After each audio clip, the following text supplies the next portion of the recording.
Hey YouTube, it's John. My first video. I am downstairs in my basement with my 15-gallon E-Herms set up. I made a recent purchase that seemed to be a necessity, and when I was searching online on YouTube and other forums on how to actually use it, there was a lot of how they are using it, but not why they're doing it that way. So the recent purchase I made was a Blichmann therminator plate chiller.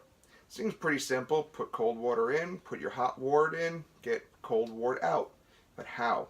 Why would you do it that way? So I'm going to kind of lay it out there for you. But the reason why I even splurged on a $200 plate chiller is I have a 15-gallon Kegel boil kettle. Somebody made this. I bought it off of Craigslist. Revamped the whole thing. Later on that, I'll probably go into that in another video, but how I rewired it and whatnot. But when I'm making a small batch, 6 gallons, it's not even halfway filled, and the heating element is about 2 inches below that water level.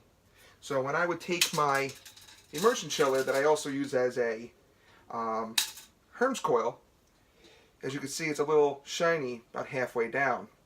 That's right where I'm only getting about 2 inches, about 1, 2, 3, 4, 5, 6, maybe 7 coils out of the whole thing is submerged in the wort.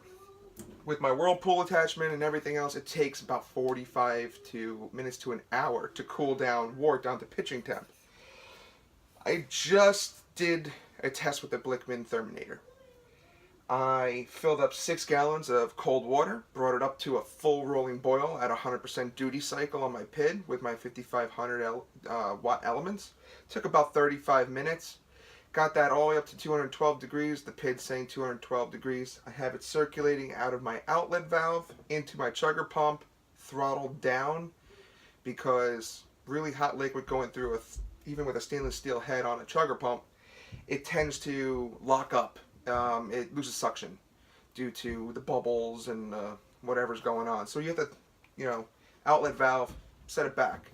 It then went into the inlet valve of the Blichmann therminator, back out into my whirlpool arm.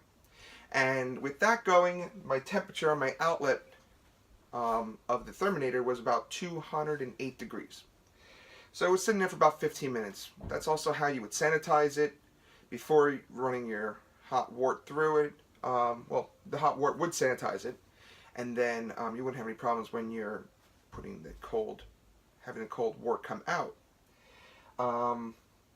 So I hooked up my hose from my water spigot, ran it through with quick disconnects, coming out and going into a discharge, and I turned on my hose about almost full blast, and that's about 80 psi house pressure, and it came out to about 4 gallons per minute flow. It went from 208 degrees to 68 degrees in about 2 minutes for the outlet, for the trickle of the outlet for the hot wort, or water in this point, to come out. I had it recirculating back through my whirlpool arm, which was putting it back into 212 degree water that I turned off the heating element. To get down to 180 degrees in order to do a nice hop stand with a whirlpool, it took about 3 minutes to get it from 208 degrees down to, or 212 degrees down to 180 on my PID. That's when I would shut off the water, let the whirlpool keep going through the Blichmann therminator, and that would whirlpool my hop stand. After about 20 minutes of a hop stand, I can then turn back on the hose water, disconnect my whirlpool attachment to shutting off the valve, and go directly into my fermentation bucket. I literally had 54 degree outlet temperature at about another 2 minutes after letting it circulate for about 15 minutes. So I basically simulated a whirlpool and then put it into the fermenter. That would save me an hour at least on using my immersion coil at that capacity of hot water. So let me show you guys how I hooked it up. So you have your inlet valves. I'm using cam locks. The inlet valve with Teflon tape comes in, flows through all these plates, and then it comes out here into a stainless steel T-fitting, which I fitted with a thermometer.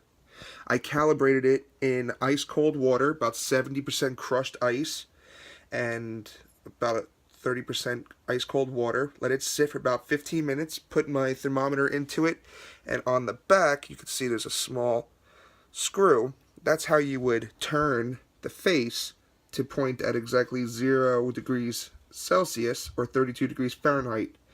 That's how you set those up. I have my hose attachment, which I use an RV hose, good for drinking. Try not to use the green hoses. It will impart flavor on your water unless you are filtering it after it runs through the hose. I have a whole house filter, sediment filter, 20-inch sediment, and a 20-inch carbon filter that then runs out, comes down, goes to a spigot. My hose gets connected with quick disconnects back on over into the plate chiller, the plate chiller, and then I go into my sump pump area where it gets discharged. Waste a little bit of water, but I sometimes fill up my fermenter and I clean it at that moment while this is I used to be doing my immersion coil, but with now saving this time, I'm gonna have to take some of my hot liquor tank water and put that into the fermentation bucket and use that for the PBW and the cleaning, because otherwise I'm going to be having, instantaneous temperature for pitching going right into my fermenter. I'm going to save a lot of time, so it's well worth the money. The smaller plate chillers, I haven't tried them, but this thing literally has about 40 plates on it, 40, 50 plates, whereas you can get for a quarter of the price of that something with about 10 plates, but I'm guessing it would take, a lot longer, 15 minutes to get down to that temperature as opposed to 2 minutes. So here's to the next brew day. I will hopefully film it and give you guys an update on how it works with hot water instead of hot water. I'm expecting it to be exactly the same. So cheers and have a good day.